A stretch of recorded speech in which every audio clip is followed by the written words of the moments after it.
इनके लबे रंगी की निछावर थी कि जिसने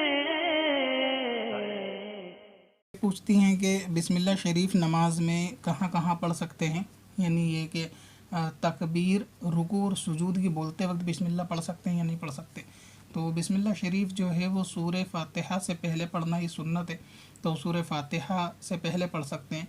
और कोई भी नई सूरत शुरू करने से पहले भी बाद सूरह फातिहा बिस्मिल्लाह शरीफ पढ़ सकते हैं कि ये मुस्तहब है।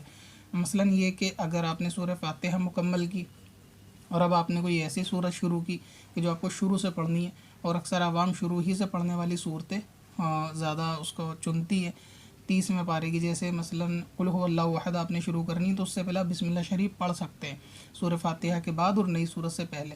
हाँ, अगर ऐसा है कि कोई सूरत आपको बीच में से शुरू करनी है, नहीं पढ़नी, तो फिर ऐसी सूरत में ये बिस्मिल्लाह शरीफ मुस्तहब नहीं है। तो क़याम में सूरह फातिहा से पहले पढ़ सकते हैं सूरह फातिहा के बाद।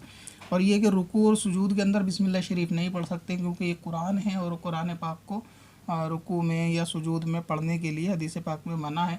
तो इसलिए रुकू में जाने से पहले, उसकी तकबीर से पहले बिस्मिल्लाह शरीफ, या रुकू सजदे में बैठकर अत्तहियात से पहले बिस्मिल्लाह शरीफ पढ़ना, ये दोनों मना है, इस तरह नहीं कर सकते। बाकी क़याम में बिस्मिल्लाह शरीफ को पढ़ सकते हैं। पत्थर में असल